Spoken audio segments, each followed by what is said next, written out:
أشكال صلبان وأشكال هندسية وأشكال نباتية وأشكال زي نجم داوود. بصراحة الكلمة دي أنا قلتها في مصر القديمة، معظمكم اللي جاي معايا معظمكم خلي بالك، لا يوجد رمزية في الفن الإسلامي ولا في العمارة الإسلامية، إنما يوجد رمزية في الفن القبطي والعمارة القبطية. إنما إيه الزخارف؟ ممكن أقول لك ممكن، بس استبعد تماما النجمة السداسية، ليست لها علاقة باليهود. إنما الكروس ممكن يكون له علاقة، ممكن يكون له علاقة، لأن مهندسي، ركز وسجل، مهندس الأسوار مجموعة مهندسين مسيحيين من منطقة الرها. عارفين الرها اللي هي في بلاد الشام؟ هم الذين أو هم الاستشاريين أو هم المهندسين اللي أشرفوا على بناء هذه الأسوار. ممكن يكون شكل الصلبان محطوطة مقصودة أو غير مقصودة. خد المعلومة اللي أنا قلتها لك، إن المهندسين هم إخوة، 4 إخوة مسيحيين من منطقة الرها، جاءوا إلى مصر أيام الوزير بدر الجمالي. الله، مركزين ولا مو انتوا مركزين ولا مش مركزين؟ ده انا عمال اقول لك جوهر الصقلي، جيت دلوقتي رحت قلت لك بدر الجمالي. خلي بالك كل الاسوار اللي موجوده دلوقتي بترجع للوزير بدر الجمالي ايام الخليفه المستنصر في القرن الخامس الهجري ال11 الميلادي. امال فين الاسوار بتاعت جوهر الصقلي؟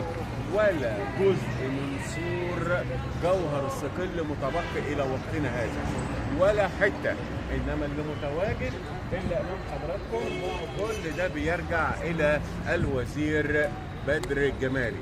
تاني وتالت ورابع علشان الناس اللي لسه جايه، احنا بنشرح دلوقتي اسوار وابواب مدينه القاهره المعزيه اللي لم يتبقى منها ايام المعز ولا ايام جوهر الصقلي اي شيء، لان كانت مبنيه من الطوب اللبني اللي هو المط بريك.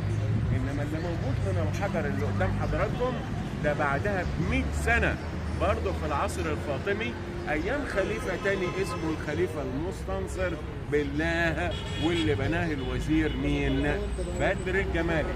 وارجوك ما تقولش بدر الدين الجمالي، غلط، الراجل اسمه امير الجيوش بدر الجمالي في سنة 480، يعني في القرن الخامس الهجري ال11 الميلادي، هو الذي وسع مدينة القاهرة، وهو الذي أحل الطوب الحجر بدلا من ايه؟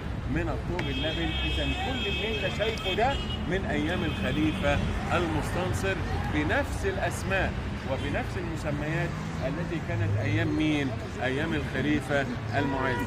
شكلكم مش عاجبني، يا اما جعانين يا اما سعانين. وقفة الفول في الجمالية. في اي مشكلة؟ شارع المعز، الشارع اللي هندخل منه ده هو الشارع الرئيسي، ماشي يا دكتورة مها؟ هو الشارع الرئيسي لمدينة القاهرة، ويبدأ بمسافة كيلو ابتداء من باب الفتوح وينتهي عند باب زويلة. إذا هو الشارع الذي كان يشق مدينة القاهرة المعزية أو القاهرة المستنصرية، واسمه لغاية دلوقتي شارع المعز. طبعا هذه العاصمة التي كان لا يسمح، أنا بكرر عشان الناس الجداد، التي كان لا يسمح بأي فرد أن يدخلها تماما إلا بتصريح خاص، لما جاء صلاح الدين الأيوبي وقضى على الفاطميين في مصر، هدم الأسوار وهدم القصور وهدم كل شيء خاص يا عبير بالفاطميين، وأطلق حرية إيه؟ إن الناس تخش جوه القاهرة المعزية، واللي عايز يبني يبني، واللي يسرق يسرق، واللي ياخد ياخد. ليه؟ اوعى تنسى دول كانوا فاطميين شيعة، وصلاح الدين الايوبي كان ايه؟ مسلم سني. ومن هنا بنقول ان شارع المعز بدأت تتبنى فيه على اليمين وعلى اليسار مجموعة من الآثار التي ترجع إلى إيه بقى؟ البداية العصر الفاطمي، عصر الإنشاء، ثم عصر أيوبي، ثم عصر مملوكي، ثم عصر عثماني، ثم عصر محمد علي، ثم العصر الحديث. إذا اللي أنا عايز أقوله لحضراتكم، من السبب في فتح الأبواب وفتح الأسوار وكسر الأسوار هو صلاح الدين الأيوبي للقضاء تماما على المذهب على المذهب الشيعي.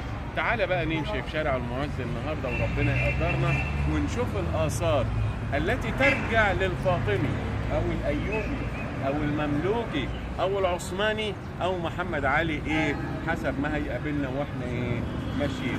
كتلافينو. يلا بينا.